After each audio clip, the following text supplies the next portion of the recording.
마태복음 26장 69절부터 75절. 우리 한 목소리로 말씀을 봉독하겠습니다.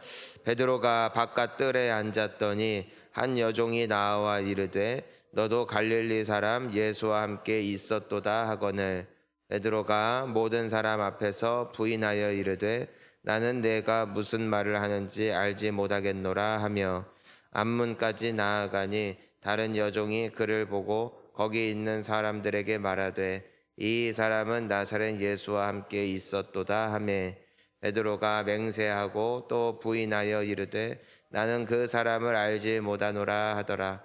조금 후에 곁에 섰던 사람들이 나와 베드로에게 이르되 너도 진실로 그 도당이라 내 말소리가 너를 표명한다 하거늘 그가 저주하며 맹세하여 이르되 나는 그 사람을 알지 못하노라 하니 곧 닭이 울더라. 이에 베드로가 예수의 말씀에 닭 울기 전에 내가 3번 나를 부인하리라 하심이 생각나서 밖에 나가서 심히 통곡하니라. 아멘. 할렐루야. 우리가 이제 오늘 고난주간 새벽 기도의 이제 2번째 날입니다. 비가 많이 오고 또 몸이 피곤하더라도 주님의 그 죽으심을 묵상하며 나온 여러분들을 예수님의 이름으로 축복합니다. 그 신앙인이 되어가는 과정이 있어요. 누구라도 과정을 거쳐가요. 이 과정을 거치지 않는 사람은 하나도 없어요. 초창기 신앙인의 모습과 또 중반기 그리고 농 읽는 그 자리에 서기까지 우리 모두는 다 그 과정을 흘러갑니다. 그런데 이 신앙인이 가져야 되는 여러 덕목들이 있겠지만 우리가 정말 참된 그리스도인의 제자가 되기 위해서 물론 가장 필요한 것은 믿음일 것입니다. 또 순종일 것입니다. 그런데 3번째로 우리에게 필요한 게 뭐냐면 겸손이에요. 따라가 겸손. 우리는 나름대로 신앙인으로서 살아가면서 기준이 생겨요. 이건 하지 말아야지. 절대로 이것만은 하지 말아야지. 내가 딴 건 몰라도 이것만은 포기하지 말아야지. 베드로에게 있어서는 내가 예수님을 절대로 버리지 말아야지. 내가 예수님을 절대로 부인하지 말아야지. 이것이 베드로에게 있어서는 굉장히 강한 신앙인으로서의 결단이었어요. 결단. 다른 사람들은 다 당신을 버려도 나는 안 버립니다. 그리고 베드로의 고백은 진실된 고백이었고 진심으로 하는 고백이었다. 우리가 보통 내가 신앙생활을 하면서 절대로 이것은 안 하겠다. 절대로 이것만은 내가 지킬 것이다. 그게 깨져야 됩니다. 사실은. 내가 절대로 주님 앞에 이 시간만큼은 타협하지 않겠습니다. 내가 절대로 이것만큼은 놓지 않겠습니다가 나에게 있는 이상 나는 굉장한 교만의 자리에 앉아 있습니다. 왜냐하면 그렇게 하지 못하는 모든 사람들을 욕하고 또 그들을 원망하기 때문이에요. 생각을 해봅니다. 베드로가 만약에 그가 맹세한 대로 예수님을 떠나지 않았고 예수님을 부인하지 않았다면 얼마나 주변에 그 도망갔던 제자들과 더불어 예수님 곁을 지키지 못했던 모든 사람들을 깔아내렸을까? 과거에 우리가 일제 치하 가운데 있을 때에 우리는 큰 위기 앞에 모든 교회들은 쓸 수밖에 없었어요. 그것이 어떤 문제였냐면은 신사참배예요. 여러분 당시로서는 이 신사참배라는 것이 우상에게 절하는 마치 다니엘과 그 세 친구들이 그 바벨론 그 나라에서 왕의 신상 앞에 절을 하느냐 절하지 않느냐라는 중대한 위기 앞에 섰을 때에 이제는 교회들은 다 목소리를 높여 말했죠. 절대로 절하지 못한다. 절대로 절하지 못한다. 절하면 우상에게 절하는 것이다. 그건 하나님 앞에 내 인생을, 내 신앙을 타협하는 것이다. 죽을지언정 절대로 절하지 않겠다. 그것이 어찌 보면 모든 그리스도인들의 고백이었을 거예요. 그런데 그 막상 목에 칼을 겨누고 총을 겨누고 창끝을 겨누고 집을 불태울 것과 그 가족과 더불어 우리 자녀들, 부모에 이르기까지 다 죽여버리겠다라는 그 엄청난 협박과 또 그 두려움 앞에 또한 수많은 사람들이 신사참배를 했단 말이에요. 물론 하지 않은 사람들도 있어요. 끝까지 그 신앙의 정조를 지킨 분들도 있습니다. 그런데 그때 당시에 이제 어떤 일들이 있는 거니? 신사참배를 안 한 사람들이 신사참배한 사람들을 죄인 만들더라. 욕하고 저주하며 그리고 깔아내렸다 이거야. 참 위대한 우리나라의 기독교 어른 중에 한경직 목사님이라고 계세요. 한경직 목사님. 굉장한 분이세요. 근데 이 목사님도 신사참배를 하셨어요. 그러니까 막 자발적으로 해야겠다가 아니라 내가 우리 교회를 살려야겠다, 성도를 살려야겠다. 뭐 이유야 다 있지요. 그냥 어른이 아니죠. 그냥 존경받는 건 아니겠죠. 때문에 그분은 평생토록 그와 같이 넘어지고 무너진 사람들을 이해했어요. 품어줬어요.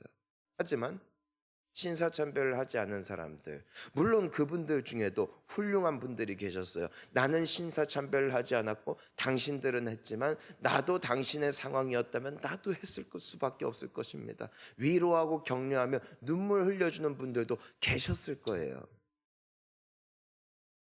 하지만 많은 사람들은 신사참배를 하지 않았다는 이유로 신사참배를 한 사람들을 욕하고 저주하며 그들을 우스갯거리로 만들었다는 것입니다. 이번 코로나가 지날 때에도 어떤 교회들은 모이기를 패했어요. 어떤 교회들은 그럼에도 모였어요. 비슷한 상황들이 발생했어요. 모이지 않는 사람들은 마치 내가 죄인인 것처럼 겸손해요. 그냥 오히려 내가 얼마나 미물이고 내가 얼마나 나의 결단과 고백이 허망한 것인가, 내가 얼마나 부족한 인생인가를 깨닫고 이젠 주님 앞에 고개를 못 들어요. 겸손의 자리로. 그리고 그와 같이 어떤 시험이나 어려움 가운데 교회를 떠나고 또 때로는 나의 믿음과는 전혀 무관하게 나 역시도 무너질 수 있는 존재임을 깊이 깨달은 사람들은 그들을 위로하는 자들이 돼요. 하지만 내 목에 칼이 들어와도 내 집안을 다, 에 있는 재산을 다 몰수한다 할지라도 나는 끝까지 예배할 것이다. 귀하죠. 하지만 그로 인하여 당시에 예배 드리지를 못했던 사람들, 당시에 교회를 떠났던 사람들을 정죄하고 무시하고 또한 그들을 심판하는 자리에 서게 된다면 그거야말로 더 무서운 것이더라. 베드로의 마음 가운데는 강한 충성심이 있었어요. 다른 사람들은 다 당신을 떠나도 무슨 뜻이에요? 다른 사람들보다 내가 더 우월함이 있습니다. 저들은 하지 못하지만 나는 할 수 있습니다 라는 그 호언장단 말입니다. 오늘 말씀을 우리가 보면은 베드로는 보란듯이 무너집니다.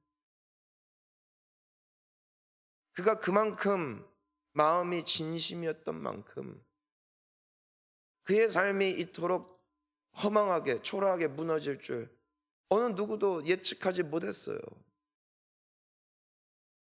그는 예수님을 가장 가까이 했던 사람, 다른 제자들은 어디 갔는지 몰라요. 하지만 먼 발치에서라도 예수님께 무슨 일이 일어날지 바라보며 지켜보며 예수님을 그래도 멀리서라도 따라가 보려고 노력했던 그 열심이 베드로에게 있었어요. 그에게는 여전히 자기 의가 충만해요. 나는 예수님을 버린 거 아니야? 나는 예수님을 떠난 것 아니야. 만약에 오늘 이 사건, 오늘 이 베드로가 배반하는 이야기가 없었더라면 그는 여전히 사람들 앞에서 의기양양했을 거예요.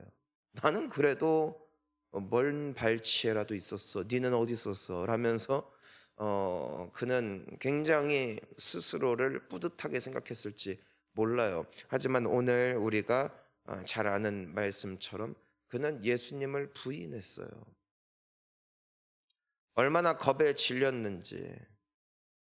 처음에 한 여종이 거기 있는 사람들에게 말하죠. 너 이 사람 예수님과 함께 있었다. 그러니까 베드로가 맹세하고 부인하여 아니래요. 근데 그 말을 하기 전에는 한 여종이 그냥 개인적으로 물어봤단 말이에요. 너도 갈릴리 사람 예수랑 같이 있었다. 그런데 우리가 70절을 보니까 베드로가 모든 사람 앞에 부인했다. 그러니까 한 여종이 물어본 거예요. 개인적으로. 당신 예수랑 같이 있었잖아. 근데 얼마나 이 베드로가 지금 심신미약 상태였는지 그냥 그 애한테 또 일로 와봐 하고 아니라고 이상한 말 하지 말라고 해도 되는데 사람들이 혹여라도 들었을까 봐 스스로 모든 사람 앞에 증언해요. 내가 아니다. 내가 아니다. 두 번째도 그랬고 세 번째는 사람들이 그냥 유추하거든요. 야, 네 말소리가 너라는 걸 증명한다. 그러니까 사투리를 쓰는 거. 사투리. 예수님과 같은 지역 사투리 말이에요. 그러니까 이 베드로가 저주하며 74절에 맹세하여 이르되 나는 그 사람을 모른다. 그러자 곧 어떻게 해서 닭이 울더라.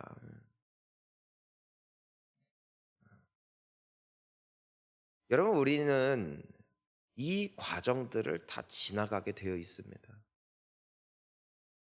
근데 이 과정을 통하여 내가 누구인지를 발견하는 자가 복이 있는 줄 믿습니다. 내가 얼마나 허접한가, 내가 얼마나 부실한가 말입니다. 이 과정을 지나가지 못하면 제자가 되지 못합니다. 아니 어떤 의미에서는 우월한 누군가는 될 수 있겠습니다마는 주님 앞에 겸손히 엎드릴 줄 아는 기도자가 될 수는 없습니다. 주님만 의지하는 참된 신앙인이 될 수는 없습니다. 이 과정을 지나가야 됩니다. 근데 75절에 베드로가 예수의 말씀에 다 굴기 전에 그러니까 나를 3번 부인하리라 하심이 생각나서 뭐 했어요? 밖에 나가서 심히 통곡했다. 놀라운 것은 성경을 볼 때 이 말씀 이전의 베드로와 이후의 베드로는 굉장히 다릅니다. 이전에는 어떤 베드로였냐? 예수님을 말씀에 순종했던 베드로였고 또 예수님을 믿었던 베드로였어요. 주는 그리스도시요 살아계신 하나님의 아들이십니다 라는 고백, 성령의 고백을 했을 때 예수님이 바요나 시모나 네가 복이 있다 했을 때만 해도 베드로는 굉장히 뿌듯했을 거예요. 나는 신앙생활 잘하고 있어. 난 좋은 제자야. 나는 정말 예수님을 위해서 살 거야. 굉장히 흥분해 있을 거고 굉장히 기분이 좋았을 거예요. 그러니까 예수님이 죽으시던 그 날에도 막 내가 예수님을 버리지 않겠습니다. 또 예수님이 발 씻어준다고 하실 때도 당신이 뭔데 날 씻어주십니까? 발만 말고 내 몸도 씻어주세요 라면서 굉장히 자기가 지금 뭐하고 있다고 생각해요? 잘하고 있다고 생각해요. 난 잘하고 있어. 난 너무 잘하고 있어. 난 정말 괜찮은 거야. 다른 사람들은 기도 안 해도 난 했어. 다른 사람들이 그 예배 자리를 안 지켜 난 지켰어. 다른 사람들은 이 섬김을 포기했을 때 나는 포기하지 않았어. 굉장히 흥분돼 있는. 난 승리한 사람이야. 승리한 사람이야. 그 마음이 오늘 죽는 겁니다. 함께 고백하겠습니다. 나는 아무것도 아닙니다.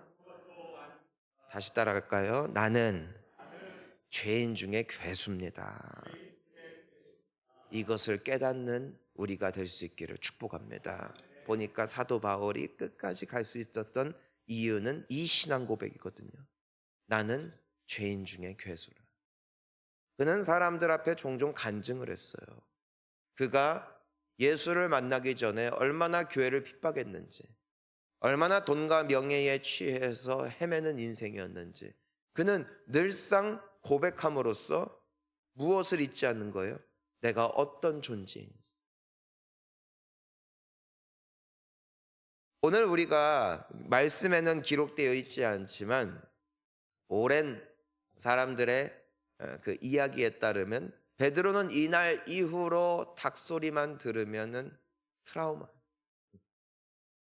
닭 우는 소리만 들리면은 그때의 수치심, 그의 얼굴을 붉게 하고, 닭 울음소리만 들리면 그때의 그 미안함이 끊임없이 차오르는 인생을 살았다. 그렇게 기록이 돼 있어요. 그는 이날 이후로 사람들 앞에 자기를 드러내지 못해요. 그렇죠. 그럴 수 없어요. 내가 주님을 얼마나 사랑하는가, 내가 주님을 위해서 헌신하겠다, 내가 주님을 위해서 충성하겠다, 그토록 쉽게 편하게 그리고 당당하게 말했던 베드로가 이때 이후로는 자아가 완전히 깨어진, 주님 앞에 감히 무엇이라 고백하기도 어려운 인생으로 완전히 변모돼요. 근데 이때 이후로 그는 예수께만 소망을 두는 그리스도의 제자가 되더라고요. 사랑하는 성도님 여러분, 우리가 이번 고난 주간을 통해서 특히나 이 아침에 우리가 어떤 존재인지를 다시 한번 돌아볼 수 있는 은혜가 있기를 주의 이름으로 축원하는 것입니다. 우리도 다 이 자리에 있었어요. 우리도 다 이 자리에 있었어요. 정말 무서운 건 그걸 잊어버리는, 그 사실을 망각하는 거예요. 저는 여러분들의 입술의 간증 가운데 항상 여러분들이 예수님을 알기 이전에, 아니 예수님을 믿고 난 이후에도 내가 얼마나 부족하고 무너진 존재였는지를, 나의 약함을 자랑할 수 있는 인생 되기를 주의 이름으로 축원하는 것입니다. 나의 자랑은 나의 약함이에요. 나의 자랑이 나의 우월함, 나의 탁월함이 되기 시작할 때부터 우리는 악인이 됩니다. 내가 자랑할 것은 오직 구속한 주 예수 그리스도 뿐입니다. 나의 약함을 자랑해야 돼. 그리고 그리스도의 강함을 자랑하는 것. 이것이 신앙의 기본기요, 우리가 결단코 주님을 모시는 자리에서 떠나지 아니할 수 있는, 우리를 보호하는 든든한 안전망이 되는 줄 믿습니다. 오늘 이 아침에 우리가 기도하며 소망할 것이 있습니다. 적어도 말입니다. 이 베드로는 오늘 말씀을 보니까 닭이 3번 우는 것을 듣고 예수님이 자기에게 하신 말씀이 기억나서 심히 통곡했대. 저는 참 예수님을 따르는 성도 중에 한 사람으로서 저는 이 베드로가 부럽기도 합니다. 무엇이 부럽냐면 예수님이 네가 나를 배신할 거야 라는 것을 깨달았을 때 통곡할 수 있다는, 눈물이 마르지 않았다는 것, 그만큼 진심인 것. 저는 이 모습이 참 부럽기도 합니다. 여러분의 마지막 눈물은 언제였습니까? 내가 주님을 따라가지 못한다는, 내가 주님 앞에 늘 자빠지는 이런 초라한 모습임을 스스로 한탄하며 또한 주님께 죄송해서 눈물 흘리며 주님 앞에 간곡하게 기도드렸던 때가 언제였을까요? 눈물이 회복되는 고난주간 되기를 축복합니다. 저도 그리 되기를 주님 앞에 기도합니다. 그래서 우리 주님 앞에 잘 자랑할 것 없는, 하지만 주님 앞에 자랑할 것이 예수밖에 남지 않는, 그래서 일평생 나의 결심과 나의 의지에 의존하는 신앙인이 아니라 오직 예수만 소망되어지는 멋진 그리스도인으로서 세상 끝날까지 주님을 바라보며 주님 주시는 힘과 능력으로 살아낼 수 있는 우리 모두가 될 수 있기를 예수님의 이름으로 축복합니다. 같이 기도하겠습니다.